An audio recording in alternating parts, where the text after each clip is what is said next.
സ്വയം കഴിവുകൊണ്ടാണ് ഞങ്ങളുടെ ബിംബങ്ങൾ സഹായിക്കുന്നത് എന്ന നിലക്ക് സഹായം തേടിയിട്ടുണ്ടോ? ഇതല്ലേ നിങ്ങളെ ചോദ്യം? ഞങ്ങൾ പറഞ്ഞിരുന്നു. എപ്പോൾ എന്നറിയുമോ നിങ്ങൾക്ക്? വ്യവസ്ഥയിൽ ഇങ്ങനെ എഴുതിയിട്ടുണ്ടെങ്കിൽ എങ്ങനെ? അല്ലാഹു തആല നൽകുന്ന കഴിവ് കൊണ്ടല്ല, അതാ സ്വയം കഴിവുകൊണ്ടാണ്. മക്കയിലെ മുശ്രിക്കുകൾ, ആ മക്കയിലെ മുശ്രിക്കുകളുടെ ബിംബങ്ങളോട് ചോദിക്കുന്നത് സുന്നികൾ അല്ല മുജാഹിദുകൾ. ഇതായിരുന്നു വ്യവസ്ഥ എങ്കിൽ ഞങ്ങളത് തെളിയിക്കുമായിരുന്നു. പക്ഷേ ഞങ്ങളുടെ വ്യവസ്ഥ എന്താണെന്നറിയുമോ? ഞങ്ങൾ പറഞ്ഞത് ന്യായീകരിക്കലല്ല. ഞങ്ങൾ ഈ വിഷയത്തിൽ എന്താണോ പറയുന്നത് അത് അടുത്ത സെഷനിൽ ഞങ്ങൾ പറയും. ഇപ്പോൾ ഞങ്ങൾക്ക് പറയേണ്ടത് ഇതാണ്: മുജാഹിദ് വാദം അത് തെറ്റാണ്. അത് ഞങ്ങൾ തെളിയിച്ചു കളഞ്ഞു. ഇനി അതിൽ ഒരു സംശയം ബാക്കിയില്ല. പിന്നെ മൂപ്പര് പുസ്തകം മുമ്പ് വായിച്ച് അതിലെന്താ ഉള്ളത്? വിത്ത് മുളപ്പിക്കുന്നവൻ അള്ളാഹുവാണ്. ഓരോന്നിങ്ങനെ വരല്ല. നേരത്തെ അവിടെ ളുഹ്ർ നിസ്കരിക്കായിരുന്നു, ഇപ്പൊ വന്നപ്പോ വിത്ത് മുളപ്പിക്കല. എന്താ വ്യവസ്ഥ? വിത്ത് മുളപ്പിക്കൽ അള്ളാഹുവിന്റെ കൈവിൽപ്പെട്ടതാണ് മുജാഹിദ്, അല്ല സുന്നി. ഇതാ വ്യവസ്ഥയിലുള്ളത്.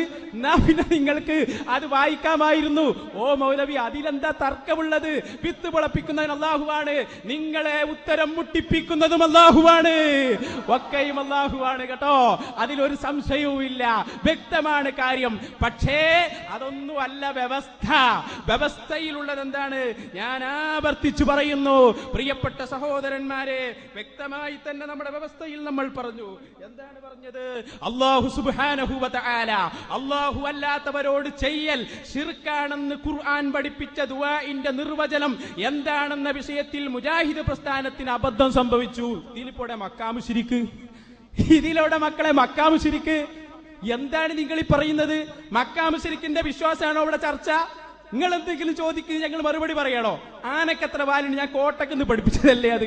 ആനക്കെത്ര വാലുണ്ട്? അമേരിക്ക കണ്ടുപിടിച്ചത് ആരാ? ചോദ്യമാണ്. പക്ഷെ സംവാദത്തിൽ ചോദ്യാ അല്ലാഹു അല്ലാത്തവരോട് ചെയ്യൽ ശിർക്കാണെന്ന് ഖുർആൻ പഠിപ്പിച്ച ദുആഇന്റെ നിർവചനം എന്താണെന്ന വിഷയത്തിൽ മുജാഹിദ് പ്രസ്ഥാനത്തിന് അബദ്ധം സംഭവിച്ചു. നിങ്ങൾ എന്താ പറഞ്ഞത്? ഈ വിഷയത്തിൽ, ഏത് വിഷയത്തിൽ? മുജാഹിദുകൾക്ക് അബദ്ധം സംഭവിച്ചു എന്നുള്ള വിഷയത്തിൽ, മക്കാ മുശ്രിക്കുകളുടെ വിശ്വാസം എന്ന വിഷയത്തിലല്ല. അത് എഴുതണോ? നിങ്ങൾക്ക് എഴുതിക്കോളൂ, ഞങ്ങൾ പഠിപ്പിച്ചു തരാം. മക്കയിലെ മുശ്രിക്കുകൾ എന്താ വിശ്വസിച്ചത്? നിങ്ങളുടെ പൂർവികരാണോ അല്ലേ എന്ന് നിങ്ങൾക്കറിയില്ല. അവരുടെ വിശ്വാസം ഞങ്ങൾ പറഞ്ഞു തരാം. പക്ഷേ വ്യവസ്ഥ മാറ്റി എഴുതണം. നിങ്ങളുടെ ചോദ്യം അവശേഷിക്കുന്നു, തീർച്ചയായും അവശേഷിക്കും. കാരണം എന്താണ്? വിഡ്ഢികളുടെ ചോദ്യമാണ് ചോദിച്ചത്. ഞാൻ പറഞ്ഞതല്ല. നിങ്ങളെ മൂത്താപ്പ സലാംസുല്ലമിൻ എഴുതിയിട്ടുണ്ട് നിങ്ങളെ കോട്ടക്കൽ ചോദ്യമൊക്കെ വിഡ്ഢികളുടെ ചോദ്യമാണ്. എന്നെ പറഞ്ഞിട്ട് കാര്യമല്ല. അത് ഞാൻ ആവർത്തിച്ചു എന്ന് മാത്രം. അതുകൊണ്ട് പറയുന്നു, വേണമെങ്കിൽ ജിന്നുകളെ സഹായം തേടിക്കോ, ആരെയും വിളിച്ചോ, ഒരു ചോദ്യം തരൂ, ചോദിക്ക് നിങ്ങള്. ഇത്രയും അധികം ചോദ്യത്തിന് അവസരം കിട്ടിയിട്ട് മാന്യമായി ഈ വിഷയത്തിൽ ചോദ്യം ചോദിക്കാൻ പോലും നിങ്ങൾക്ക് കഴിഞ്ഞില്ല. കാരണം കേരളത്തിൽ മുജാഹിദ് പ്രസ്ഥാനത്തിന്റെ ജീവൻ എന്ന് പറയുന്ന സാധനങ്ങളാണല്ലോ മുമ്പിലിരിക്കുന്നത്. വൻതോക്കുകൾ ഇല്ല, അതിന്റെ കാറ്റുപോയിരിക്കുന്നു. അതിന്റെ തെളിവാണ് ആലുവ സംവാദം. പഠിച്ചു വെച്ചോളൂ. ജനങ്ങൾ കൃത്യമായി പഠിച്ചു. മുജാഹിദുകൾ ഇക്കാലം വരെ ഉണ്ടാക്കിയ എട്ടുകാലിയുടെ വല ഇവിടെ പൊട്ടിപ്പൊടിഞ്ഞു, കാറ്റിൽ പറന്നുപോയി.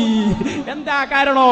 എന്താ കാരണം? വഫാത്തിന് ശേഷം റസൂലുള്ളാഹിനെ വിളിക്കുന്നത് പ്രാർത്ഥനയാണ്, ശിർക്കാണ് എന്ന് പറഞ്ഞാൽ അത് നിങ്ങളുടെ നിർവചനമായി നിങ്ങൾ പല സ്ഥലത്തും എഴുതി വെച്ചതനുസരിച്ച് അല്ലാഹുവിന്റെ റസൂലിനെ വിളിക്കുന്നത് ശിർക്കാണ് എന്ന് വരെ നിങ്ങളെ കൊണ്ട് പറയിപ്പിച്ചല്ലോ. പ്രിയപ്പെട്ട സഹോദരന്മാരെ, ചൂടായിട്ട് കാര്യമില്ല, വിഷയം തെളിഞ്ഞുപോയി. അതെ, അല്ലാഹുവിന്റെ ഹബീബായ മുഹമ്മദുർ റസൂലുള്ളാഹി പറയുന്നു, വഫാത്തിന് ശേഷം എന്നെ വിളിച്ചാൽ പോലും ഞാൻ ഉത്തരം ചെയ്യും. നിങ്ങൾ പറയുന്നു മനുഷ്യ കഴിവിന്റെ അപ്പുറത്തുള്ളത് ചോദിച്ചാൽ ശിർക്കാണ്. റസൂലുള്ള പറയുന്നു ഞാൻ ഉത്തരം ചെയ്യും. നിങ്ങൾ പറയുന്നു ശിർക്കാണ്. റസൂലുള്ള പറയുന്നു ഉത്തരം ചെയ്യും. നിങ്ങൾ പറയുന്നു ശിർക്കാണ്. റസൂലുള്ള പറയുന്നു ഉത്തരം ചെയ്യും. മക്കാ മുശ്രിക്കുകളെ വിശ്വാസം തിരിയാത്ത ആളാണോ മുഹമ്മദുർ റസൂലുള്ളാഹി? നിങ്ങൾ പറയണം. മക്കയിലെ മുശ്രിക്കുകളെ കുറിച്ച് ബോധമില്ലാത്ത ആളാണോ നബി സല്ലല്ലാഹു അലൈഹി വസല്ലം? അതാണോ നബി തങ്ങൾ? എന്താണ് നിങ്ങൾ പറയാത്തത്? അൽഹംദുലില്ലാഹ്, ഞങ്ങളുടെ വാദം അടിവരയിട്ടുകൊണ്ട് ഞങ്ങൾ തെളിയിച്ചിരിക്കുന്നു. മുജാഹിദുകളെ, നിങ്ങൾ കിടക്കുമ്പോഴെങ്കിലും നെഞ്ചത്ത് കൈവച്ചുകൊണ്ട് ആലോചിക്കുക. ഇത് ആഖിറത്തിന്റെ വിഷയമാണ്, പരലോകത്തിന്റെ വിഷയമാണ്. നിങ്ങളെ ഈ തൗഹീദ് പറഞ്ഞു പറ്റിക്കുന്ന വലിയ വലിയ ആളുകൾ മുമ്പിലിരുന്നിട്ട് നിങ്ങൾക്ക് തെളിയിക്കാൻ കഴിഞ്ഞില്ലല്ലോ. സഹതാപം തന്നെ. ഒരു ചോദ്യം പോലും ചോദിക്കാൻ കഴിഞ്ഞില്ലല്ലോ. ഇനി എങ്ങനെ ചോദ്യം ചോദിക്കണമെന്ന് ഞങ്ങൾ പഠിപ്പിച്ചു തരാം. അവിടെ നിങ്ങൾ വീണ്ടും അനുഭവിക്കാൻ പോകുന്നു. ഇപ്പോൾ തന്നെ ജിന്നിനെ ബുക്ക് ചെയ്തോ, സഹായത്തിന് വേണ്ടി. രക്ഷയില്ല. ഞങ്ങളുടെ വിഷയം വളരെ വ്യക്തമാണ്. നിങ്ങൾ പറഞ്ഞ നിർവചനം അബദ്ധമാണ്. രേഖ മുഹമ്മദുർ റസൂലുള്ളാഹിയുടെ വാക്കാണ്. അതിന്റെ ഇടയിൽ മക്കാ മുശ്രിക്കീങ്ങളെ തിക്കി കയറ്റി മൂപ്പര് കയറ്റുക. എന്നിട്ട് എന്തിനാ വിഷയം മാറ്റാൻ വേണ്ടി? അതൊക്കെ ഞങ്ങൾ തിരിച്ചറിഞ്ഞിട്ടുണ്ട്. തലയാട്ടിയത് കൊണ്ടായില്ല, കൃത്യമായി എന്ന് പറഞ്ഞത് കൊണ്ടായില്ല, തന്നെ എന്ന് പറഞ്ഞത് കൊണ്ടും ആയില്ല, പൊട്ടന്മാരെ എന്ന് വിളിച്ചത് കൊണ്ടും ആയില്ല. നിങ്ങൾ വിഷയം പഠിക്കണം എന്നാണ് നിങ്ങളോട് ഞങ്ങൾക്ക് പറയാനുള്ളത്. അതേ ബഹുമാനപ്പെട്ട മുഹമ്മദുർ റസൂലുള്ളാഹി പറഞ്ഞു, എന്റെ വഫാത്തിനു ശേഷം എന്നെ വിളിച്ചാൽ ഞാൻ ഉത്തരം ചെയ്യുമെന്ന് മുഹമ്മദുർ റസൂലുള്ളാഹി. നിങ്ങൾക്ക് നിഷേധിക്കാൻ കഴിഞ്ഞോ? ഇല്ല, കഴിയില്ല. കാരണം എന്തുകൊണ്ട്? രേഖകൾ ഞങ്ങളുടെ കയ്യിലുണ്ട്. ഓരോന്നോരോന്നായി ഞങ്ങൾ തെളിയിക്കും. ചോദിക്കാൻ കഴിഞ്ഞില്ലല്ലോ. ഒറ്റ ചോദ്യം, അത് തന്നെ വൃത്തത്തിന്റെ പുറത്ത്. അതെ, ഞങ്ങൾക്ക് സഹതാപം തോന്നുകയാണ് നിങ്ങളുടെ കാര്യത്തിൽ. ഇത്ര വലിയ ആളുകളാണോ ഇങ്ങനെ കുടുങ്ങിപ്പോയത്? ഇനി ആരാണ് വരാനുള്ളത്? നിങ്ങൾ ചിന്തിക്കണം. ജിന്നുകളെ സഹായം തേടുക തന്നെ. മൗലവി വല്ലാതെ വശപിച്ചു പോയി അല്ലേ? കുഴപ്പമില്ല, സുന്നത്ത് ജമാഅത്തിലേക്ക് വരിക.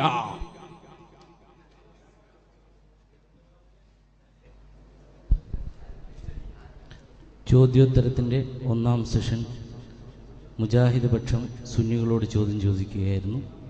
അടുത്ത സെഷൻ സുന്നികൾ മുജാഹിദ് വിഭാഗത്തോട് ചോദ്യം ചോദിക്കുന്നതാണ്.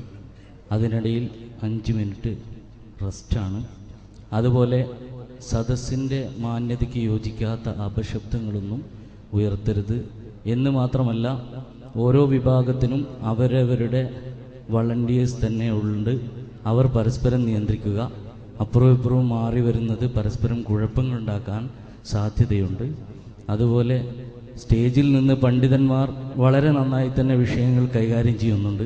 നമ്മൾ ശ്രോതാക്കളാണ് എന്ന ഓർമ്മയും ശ്രദ്ധയുമുണ്ടെന്ന് ഈ സദസ്സ് ഉണ്ടാവണമെന്ന് ഈ സദസ്സിൻ്റെ സുഗമമായ നടത്തിപ്പിന് വേണ്ടി അഭ്യർത്ഥിക്കുകയാണ്. സഹകരിക്കുക. ചോദ്യം ചോദിക്കാനായി ക്ഷണിക്കുന്നു.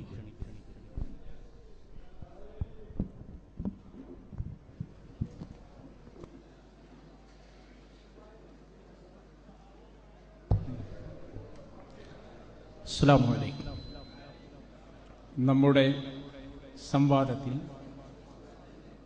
ഇനി മുജാഹിദ് പക്ഷത്തോട് അങ്ങോട്ട് ചോദ്യം ചോദിക്കുകയും അവർ മറുപടി പറയുകയും ചെയ്യുക എന്നതാണ് ഇനി ഇൻഷാ അല്ലാഹ് നടക്കാൻ പോകുന്നത്. ഇതുവരെ രാവിലെ മുതൽ ദുആഇന്റെ നിർവചനത്തിൽ മുജാഹിദ് പക്ഷത്തിന് അബദ്ധം സംഭവിച്ചിട്ടുണ്ട്. അതാണ് കാര്യത്തിന്റെ കിടപ്പ് എന്ന് എല്ലാവരും മനസ്സിലാക്കി. കാരണം അല്ലാഹു അല്ലാത്തവരോട് അയ്യൂബ് നബി പ്രാർത്ഥിച്ചിട്ടില്ല, അല്ലാഹു അല്ലാത്തവരോട് ഈസാ നബി അലൈഹി സ്വലാം പ്രാർത്ഥിച്ചിട്ടില്ല എന്നിങ്ങനെ സാധാരണ കവലകളിൽ വെച്ച് പറയുന്ന മേറ്റർ അത് പറയുമ്പോൾ പ്രാർത്ഥിച്ചിട്ടുണ്ടോ ഇല്ലേ എന്ന് ചർച്ച ചെയ്യുമ്പോൾ എന്താണ് പ്രാർത്ഥന എന്ന് പഠിക്കണം. അതിനുവേണ്ടിയാണ് ഇങ്ങനെ ഒരു സെഷൻ നമ്മൾ നടത്തിയത്. അതുകൊണ്ടാണ് മുജാഹിദുകളുടെ നിർവചനം നാം വായിച്ചത്.